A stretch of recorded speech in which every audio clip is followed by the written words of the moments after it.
Get ready for the countdown. 10, 9, 8, 7, 6, 5, 4, 3, 2, 1, 0.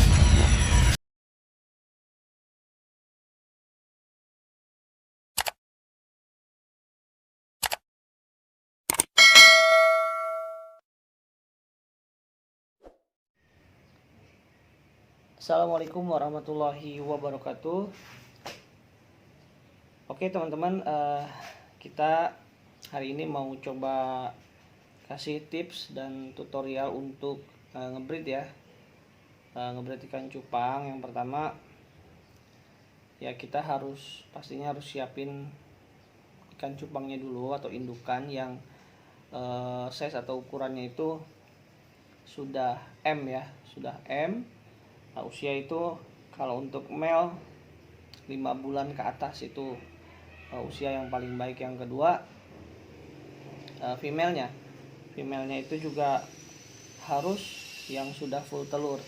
Usia berapa sih yang bagus? Kalau saya pengalaman pribadi 3,5 bulan sampai 4 itu female sudah bisa ya untuk di-breed ya, karena secara body dan kalau memang tadi sudah full telur di usia segitu silahkan aja. Yang penting tadi male-nya harus benar-benar mapan, karena berpengaruh terhadap jaga anak dan pada saat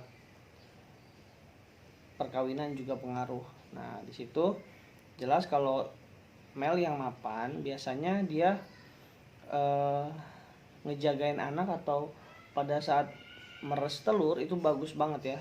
Jadi teman-teman, pertama itu dulu indukan. Yang kedua, siapin wadah untuk breeding.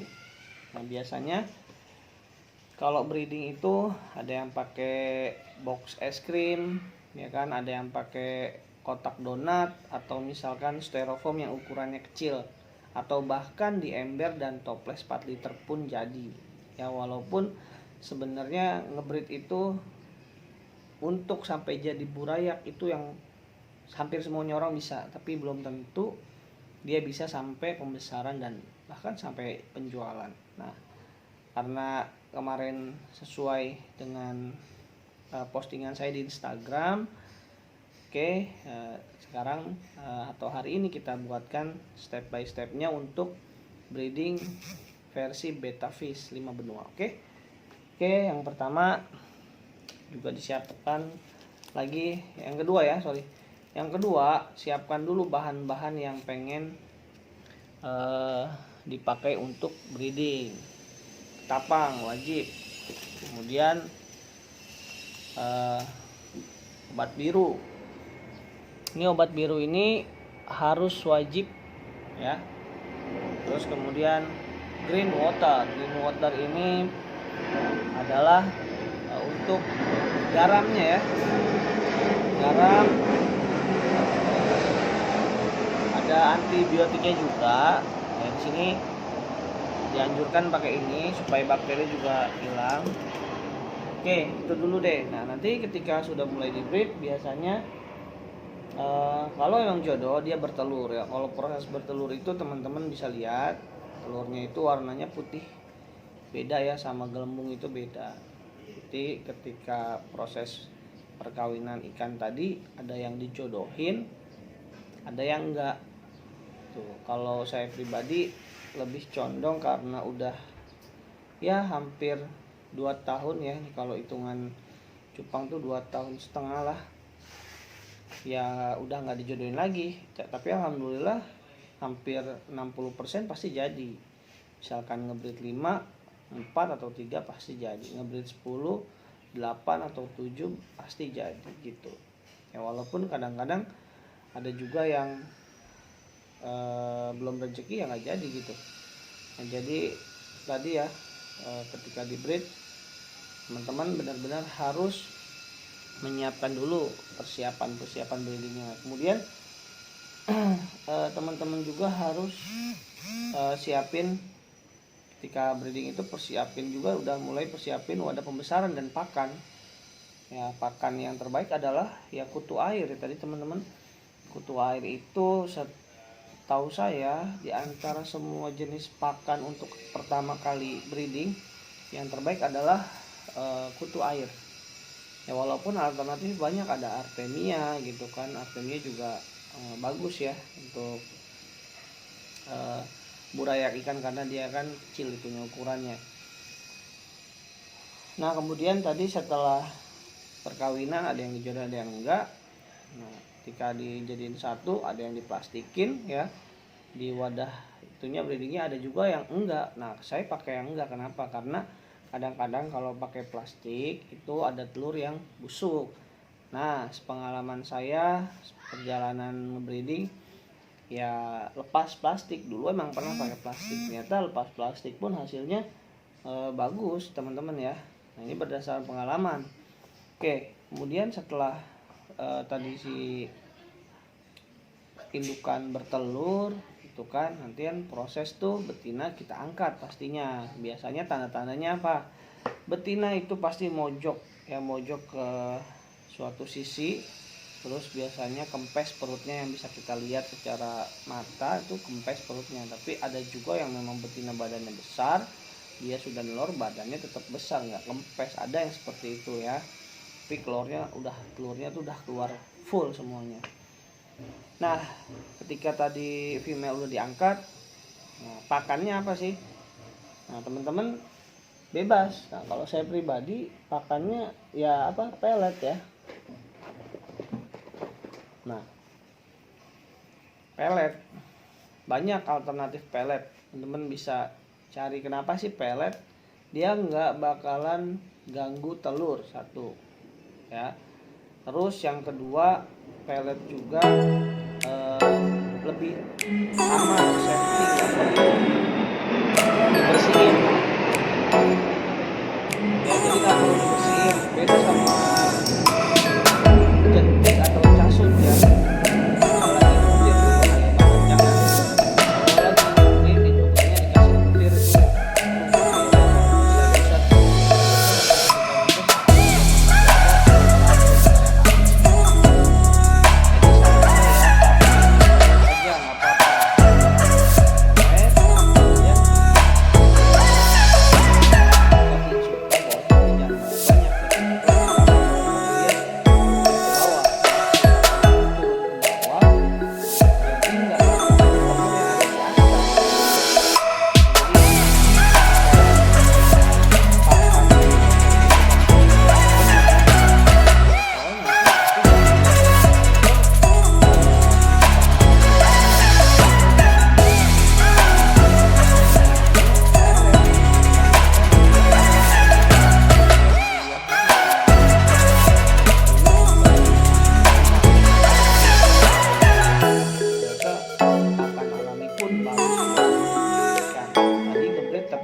angkat jantan. Walaupun banyak breeder-breeder yang lebih hebat, itu male-nya katanya bagus buat jaga anak. Betul banget, secara alami yang seperti itu. Cuman kalau mau lebih aman biar enggak khawatir burayaknya dimakan, karena kan setiap male punya karakter yang berbeda ya. Nah itu ambil melnya pakai tangan, jangan pakai serokan, pakai tangan aja, ambil pakai tangan. Nah, tadi saya bilang wadah pembesaran, kembali ke wadah pembesaran, udah pernah saya terang juga tuh. Nah, wadah pembesaran itu ya kurang lebih styrofoam yang ukuran 75 lah, tingginya itu 30 cm ya, kurang lebih 30 cm, panjangnya 75. Untuk kesana kurang lebih 20 lah. Nah, nanti teman-teman ketika ngisi air cukup 1 jengkal.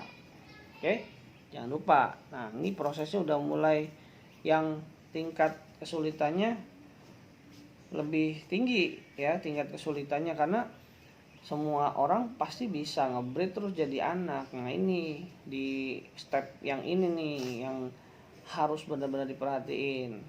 Oke, tadi udah netes di 5 hari, teman-teman jangan lalai atau jangan sampai telat bikin air endapan.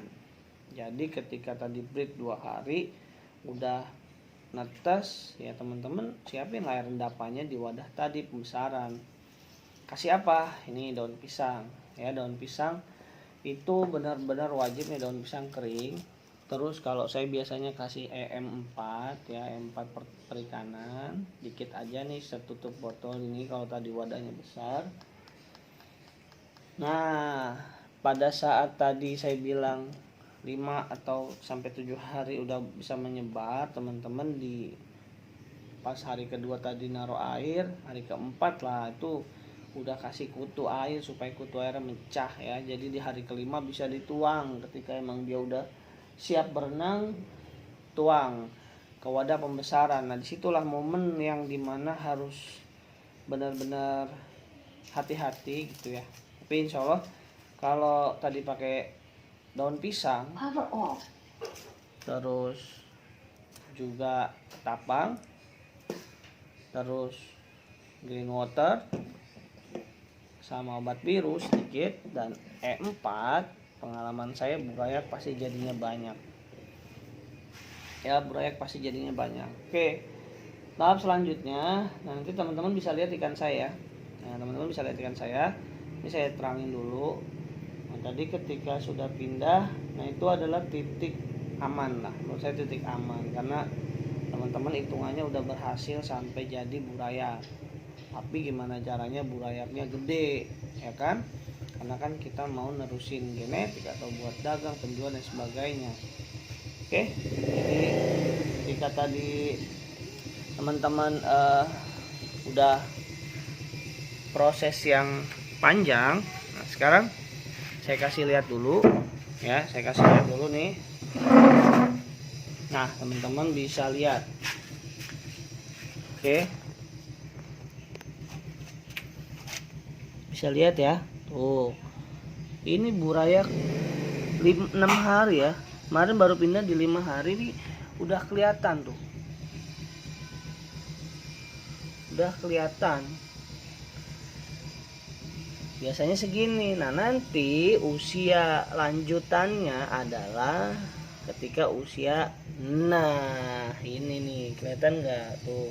Kalau nggak kelihatan ya udah pernah sih saya itu ya share ya. Nah, ini usianya udah mulai enak.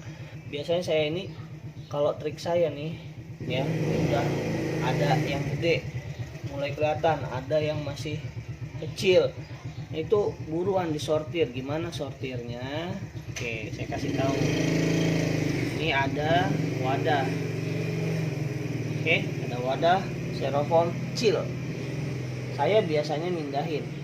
Oke, mindahin, jangan sampai telat gitu kan, karena tadi ada si raja lubuk. Nah, teman-teman bisa lihat tuh, ini yang tadinya 1 jadi 2. Nah, ini isinya juga bisa 50 satu ini ya, ntar dipecah lagi. Ini juga nih tuh, kelihatan kan. Nah, oke. Nah, ini nanti dipecah lagi. Kemarin nih ada 223 ya, Ini udah dipecah lagi nih, udah 2. Ini nanti dipecah lagi. Seperti itu dan seterusnya. Nanti ketika udah teman-teman bisa sampai misahin, ya insya Allah pasti burayaknya jadi banyak. Nah ini maaf nih nggak ada yang bantu ini ya. Jadi tadi kurang lebih tipsnya itu. Nah, terus nanti tahap selanjutnya adalah pola kasih makan. Tadi ketika tadi dari yang wadah pembesaran udah usia 14 harian itu udah mulai ada yang warna-warna sedikit. Nah itu teman-teman udah mulai cek ya, raja lubuk, terus pokoknya burayak-burayak yang benar-benar harus dicongkel biar aman gitu. Ini kan saya juga kan masih di rumah, belum ada farm besar. Saya tuh farm besarnya ya punya teman-teman juga, sama itu lebih enak pakai kolam. Nah kalau saya pribadi masih pakai box atau seperti ini. Jadi buat teman-teman yang mau belajar, saya kasih tips dari saya pribadi, Betafish 5 benua, pakai cara yang begini aja, simple, rapi, udah gitu nggak makan tempat. Tapi apa yang kita inginin dari satu pasang bisa berapa? 300 sampai 500 ekor. Nah, di situ aja udah ketahuan ya rasa bahagia, keuntungan dan sebagainya. Ya nanti itu bisa dipikirin. Nah, ini fokus ke masalah breeding tadi dulu. Yang penting ketika tadi teman-teman udah sampai tahap ke 14 hari terus sampai tahap sortir, itu udah titik paling aman ya. Tapi ingat, ada musim yang teman-teman harus hindari. Ini pengalaman saya, kalau untuk breeding kayaknya di Oktober ini udah stop dulu deh ya. Nanti Oktober itu jangan breeding, fokus ke pembesaran aja sebulan ke depan. Terus November itu udah pancaroba. November, Desember naikin tingkat perawatan ikannya ya. Naikin tingkat perawatan ikannya dari 70% jadi 90%, bahkan 100% tuh benar-benar apik banget, jagain banget ya burayaknya. Nanti ketika ikan di masa-masa pancaroba bisa bertahan, berarti teman-teman berhasil ya, bisa melakukan penjualan ya. Tadi ketika tadi masuk musim bulan hujan, tadi saya bilang stop dulu. Nanti ketika ada lagi musim di Mei dan Juni, nah itu teman-teman ya, ini sekedar tips aja kalau saya pribadi ya. Untuk muslim, saya sebagai muslim ya, saya karena udah pengalaman di tahun pertama dan tahun kedua, nah saya perbanyak istighfar ya, karena ya itu kan berkaitan dengan rezeki kita gitu. Itu sekali lagi, ini yang muslim dan beragama yang lain silahkan pakai caranya masing-masing. Tapi tadi ikhtiarnya adalah taikin tingkatan perawatan ikannya itu kan. Nah ini tadi udah seperti yang saya kasih tahu, udah segitu titik aman. Nah kemudian, nah udah tadi dipisah-pisah. Biasanya blue rim itu cepet mutasinya, 45 hari udah mutasi ya. Nah, ini teman-teman bisa lihat lagi nih. Ini baru kemarin, mana ya nih, baru kemarin pindah nih udah putih. Nah ini yang udah putih-putih semua nih, saya pisahin ya. Nih nggak lama loh udah pada putih tuh ya. Kalau blue rim cepet. Nah ini udah putih semua. Kalau ini kelihatan kan, pindahin pakai botolnya seperti ini. Tinggi air semana, segini ya, tuh setengahnya. Jangan ketinggian, jangan kependekan, biar dia cepat besar. Oke, ini pisahin satu-satu.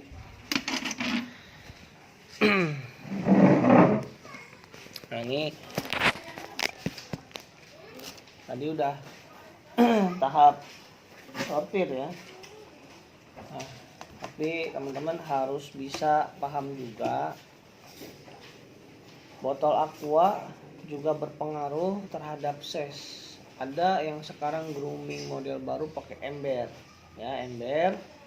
Ada juga pakai ini cukup sebenarnya. Terus ada yang 2 liter, toples 2 liter, tapi kan itu makan tempat ya. Teman-teman kalau bisa, kalau ini aja simpel pakai keranjang buah. Jadi yang udah pada putih tadi congkelin aja, masukin tuh ke botol-botol. Ngurasnya minimal seminggu sekali lah ya. Kalau sampai seminggu 2 kali ya, kalau ada 200 ekor yang clean lumayan kan. Tapi tergantung teman-teman, kalau pengen bener cepat panen ya harus ganti air sering, mutasinya akan lebih cepat. Nah, mutasinya cepat itu udah bisa jual, pengalaman saya ya 2 bulan sampai 2 bulan setengah itu ada yang udah full rim bisa siap jual tuh.